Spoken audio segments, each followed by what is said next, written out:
I never expected my life to take such an unexpected turn. When I married my husband, I knew he had a large family, grown children, grandchildren, even step-grandchildren. It never bothered me. I welcomed them all, played my role as a loving wife, and did my best to be part of their lives.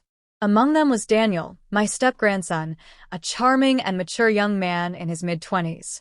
He was different from the rest, more attentive, more present. At first, I thought nothing of it. He was simply kind, always helping around the house when he visited, engaging me in conversations that felt surprisingly deep for someone his age. We talked about life, about love, about the struggles that came with it. He was wise beyond his years, and his presence became something I unknowingly started looking forward to. It began subtly, his compliments lingering a little longer than expected, his eyes holding mine with an intensity that made my breath hitch. "You're incredible, you know that?" he once said after I told him about my past struggles. I laughed it off, brushing away the warmth that spread through me. After all, what was I thinking? I was his step-grandmother. This was just kindness, respect. But then there were moments I couldn't ignore. A touch on my hand that lasted a second too long. The way he brushed a strand of hair from my face, his fingers grazing my cheek so gently it sent a shiver down my spine. I told myself it was nothing. He was just affectionate, that's all. But deep down, I knew something had shifted. One evening, after everyone else had gone to bed, we sat on the patio, the warm summer air wrapping around us like a secret. He spoke about his life, his dreams, his loneliness. Then he turned to me, his voice softer than usual. "I don't see you the way the others do," he admitted. "You're not just my step-grandmother. You're different." My heart pounded. I should have stopped him, should have laughed it off. But I didn't. Instead, I found myself holding my breath, waiting for what he would say next. "You deserve to be adored," he whispered. I stood up abruptly, my mind screaming at me to walk away. But as I did, his fingers wrapped around my wrist, not forceful, just enough to make me pause. When I looked down at him, his eyes held something I hadn't seen in years. Admiration. Desire. I pulled away, mumbling an excuse, and hurried inside. Lying in bed that night, I told myself it was nothing. A moment of weakness. A misunderstanding. But the truth was, I had felt it too, the pull, the temptation. And that terrified me. I told myself I would keep my distance, that whatever happened that night was a mistake. But avoiding him proved impossible. He continued visiting, and every time he was near, the air between us felt charged, heavy with something unspoken. I convinced myself it was all in my head until the night everything changed. It started innocently, as it always did. He came over to drop something off, but he lingered, finding excuses to stay. My husband was out of town, and the house felt quieter than usual. We sat in the living room, talking like we always did, but there was an underlying tension I couldn't ignore. "You've been avoiding me," he finally said, his voice low. I laughed nervously. "Of course not." He studied me for a long moment before shaking his head. "You think what we feel is wrong, don't you?" His words sent a jolt through me. I opened my mouth to deny it, to push him away, but he leaned closer, his eyes searching mine. "I don't care what anyone says. I care about you." Before I could process what was happening, his hand brushed against mine, fingers sliding between my own. My body stiffened, but I didn't pull away. I should have. I should have stopped it before it started. "I know you feel it too," he whispered. My breath caught in my throat. I wanted to protest, to tell him he was wrong, but I couldn't, because deep down I did feel it. The way he looked at me made me feel seen, wanted, something I hadn't felt in years. The silence stretched between us, thick with anticipation. Then, without warning, he leaned in, his lips hovering near mine. My heart pounded so loudly, I thought he could hear it. Every rational thought screamed at me to stop this before it went too far, but my body betrayed me.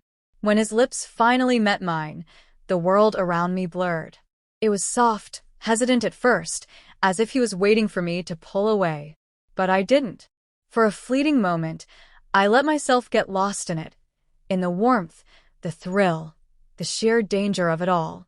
Then reality crashed down.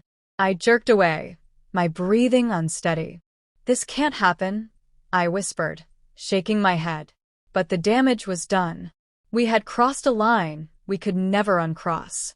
He reached for me again, but I stepped back, wrapping my arms around myself as if that could shield me from what I had just done.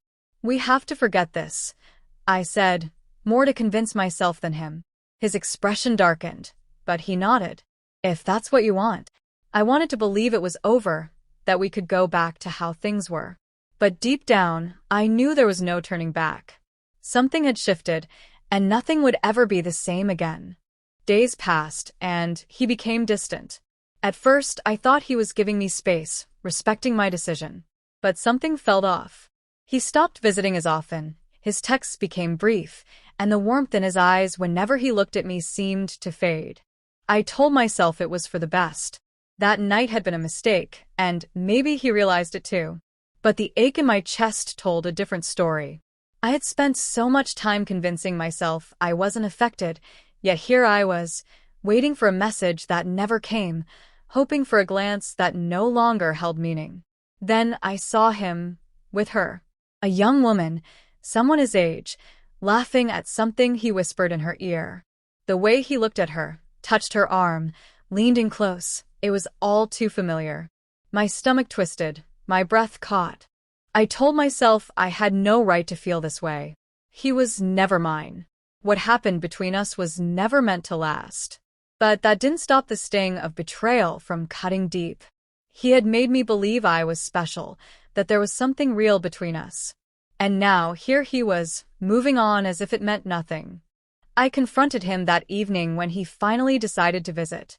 "You've been avoiding me," I said, echoing the words he once used on me. His jaw tightened. "I thought that's what you wanted." I shook my head. "That's not what this is about." He sighed, rubbing a hand over his face. "It was just a moment, okay? We both know it wasn't supposed to happen." My chest tightened. "That's not what you said before." His eyes flickered with something guilt, maybe, but it wasn't enough. "I got caught up in the moment," he admitted. "I was feeling lost, and you were there." There. That was all I had been to him, just a moment of escape, a temporary thrill. I wanted to scream, to tell him how much he had hurt me, how much I had risked for something he now called a mistake. But what was the point? He had already moved on. Tears burned behind my eyes, but I refused to let them fall. Instead, I forced a smile. "You're right. It was nothing." For the first time, he looked unsure, as if he didn't expect me to let go so easily. But I refused to give him the satisfaction of seeing me broken. "Take care," I said, turning away before he could see the cracks forming in my facade. As the door closed behind him, the reality of what had happened finally sank in.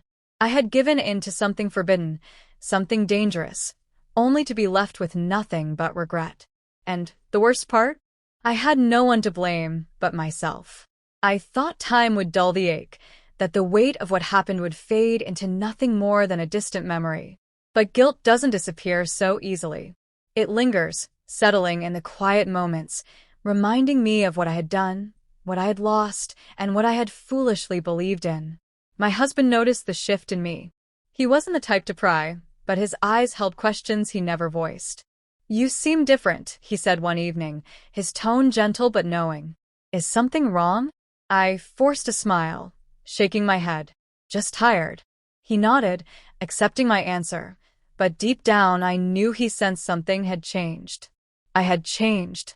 Avoiding Daniel became my new routine. I stopped asking about him, stopped lingering in places where he might show up. I convinced myself that if I erased his presence from my life, I could erase the feelings too. But the truth was, no matter how hard I tried, I couldn't undo what had been done. One day, he reached out, a simple message, nothing emotional, nothing personal. Just a polite check-in, as if we had never crossed that dangerous line.